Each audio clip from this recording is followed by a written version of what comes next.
Hello, everyone, and welcome to this edition of the Red and Blues Brothers podcast. I'm David Johnson. Alongside me here, former Ole Miss defensive tackle, nose guard, if we want to be completely accurate, Mike Fitzsimmons. And today, we're going to break down the Ole Miss Miami game Thursday night from the Fiesta Bowl. And Mike, I'm just super excited about this game and the opportunity. We are one win away from playing for a national championship here in Oxford, Mississippi. Wonderful time to be an Ole Miss fan, and we've got a heck of a challenge out there in the Fiesta Bowl against a rejuvenated Miami Hurricane team. But as we look ahead to the matchups, David, we have got a tough matchup, and it's going to start in the trenches.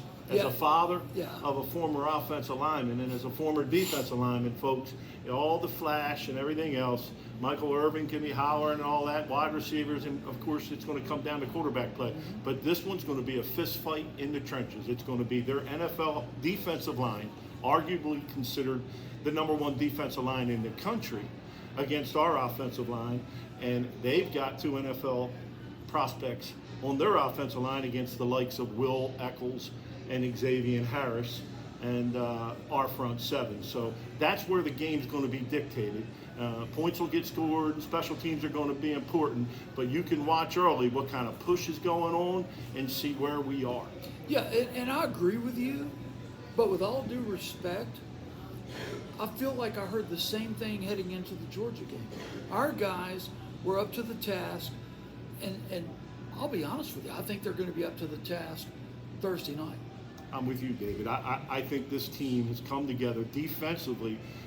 It's amazing to think that we're here right now in the Final Four and we've replaced 20 starters. And let me tell you, there's a continuity that comes in defensively. And I think defensively, we are just getting better and better. No bust assignments. Georgia, frankly, scored 2 touchdowns in the first half of the game. They beat us in Athens on 2 busted coverages. So what Pete Golden has done with this unit defensively has just been amazing because they've played better and better, and it's bend but don't break, and they're opportunistic. And our defensive line in front seven, you're only as good on the back end as the front end. And our secondary is great. I mean, we've got Wyatt Williams, we got some great players back there, but it starts and ends up front. I agree with that totally. There's nothing I can disagree with, but again, it was all about last week.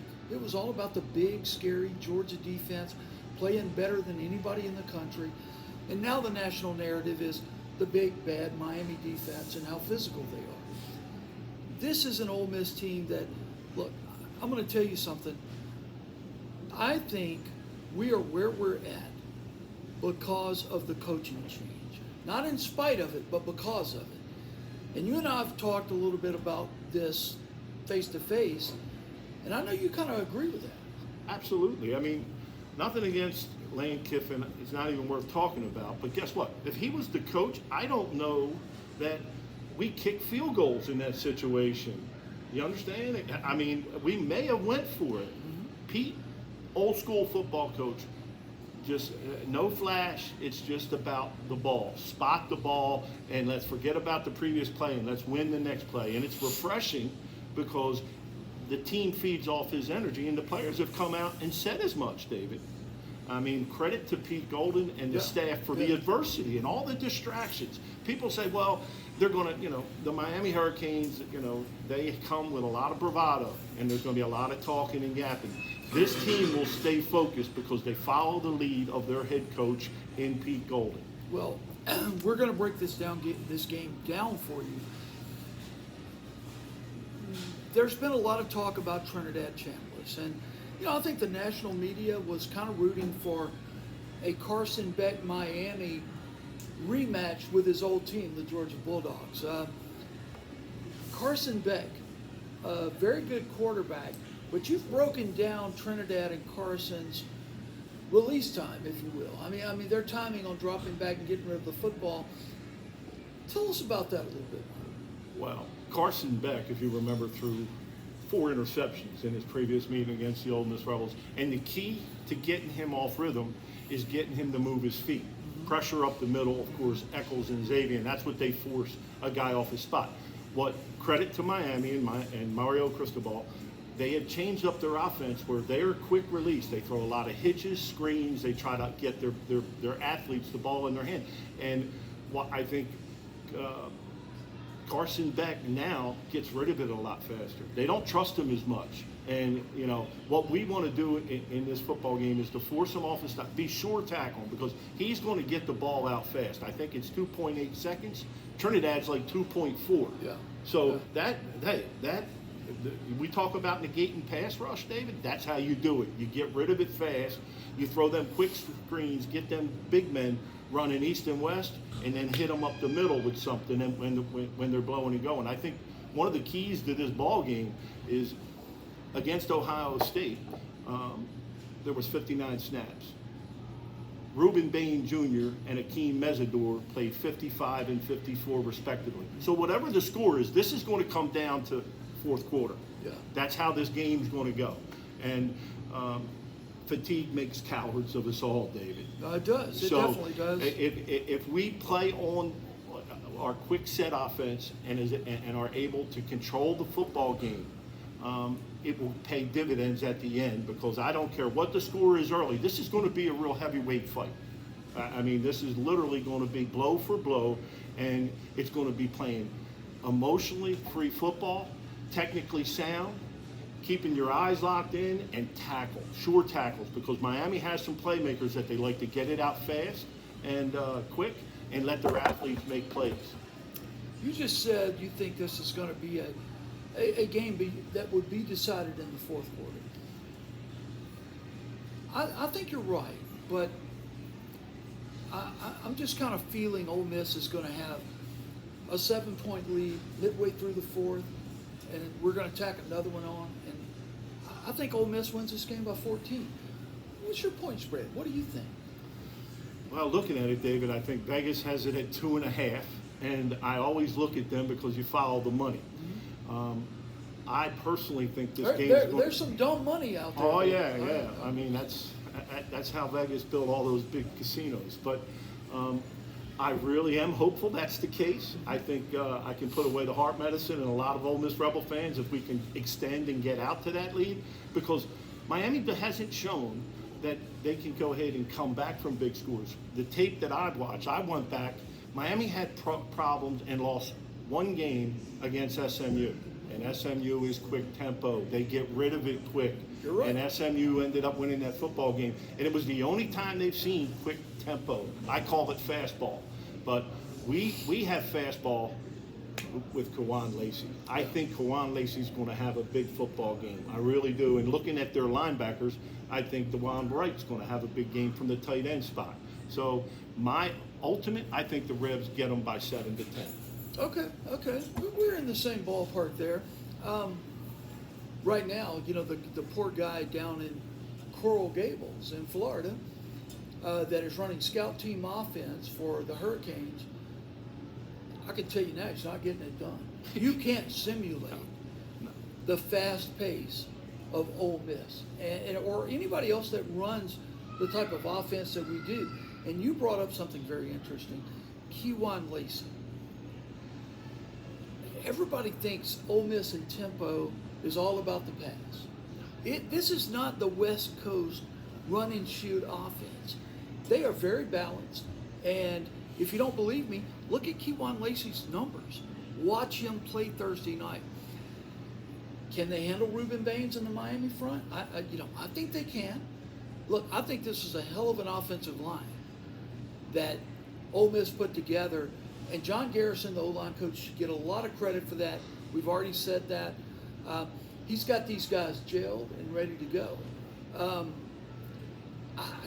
Look, when your team is in the Final Four of college football, love it. There's not much to criticize. You can't criticize them very much.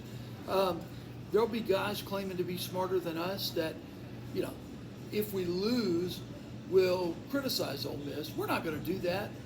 Look, they're here. They have beaten Tulane, an 11-win Tulane team, and a 12-win Georgia team over the last 2 weeks. They're playing as good as anybody in the country. I don't care what anybody says. So, you know, and all of this while the transfer portal is going on, blowing up like crazy. Ole Miss has 4 commits when we went on the air. Wow. Could very well end up, we're recording this on a Monday evening. By the time the sun rises Tuesday morning, could be 6. I mean, Carius Kern still on campus. The kid, the D tackle from Florida, still here. You know, so look, Pete Golding's already earned the moniker Portal Pete. He jumped off to a hot start, and you know, I mean, just everything's going on right now. Everything, and this is how we like it, man. We couldn't think of a better time to be an Ole Miss Rebel fan. So we're going to have our John Bowen is going to be in Glendale, Arizona, for OleMiss365.com. And if I can, I want to thank everyone. Man, this has been absolutely crazy.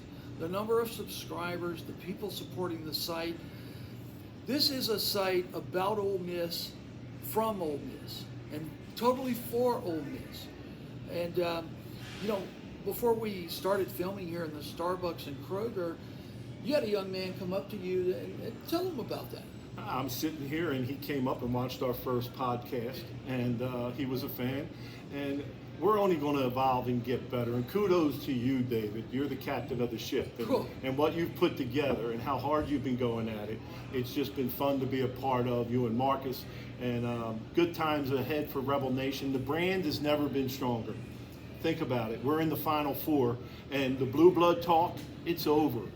We got Walker Jones. We got kids wanting to come here. 100%. And Marcus is walking around behind the camera. Come here, man. Come on in here, big dog. Come here. Look, this is my partner. You can't see him yet. Here, you're going to have to get Come on in here. Make us look better, Marcus. Marcus and I started off, we were partnering on camps and combines for our high school prospects. Then we evolved that into doing one big mega camp every year. I don't mind telling you that the mega camp this year is going to be at Grambling State over in Louisiana, and sponsored in part by Adidas, and we're excited about that. But I really want to just show off that new shirt you got on there. Look at that, Ole Miss 365. He's got to get me one of those. I love those. Mike and I are sitting here. I could be in a blue one, you could be in a red one, and it fit the podcast theme all together. We're going to get you hooked up, man. We're going to get y'all hooked up. Marcus is my partner with Ole Miss 365, and couldn't have a better guy and a better person. Mike is on our team as well. I really don't know how it happened, but I'm glad it did.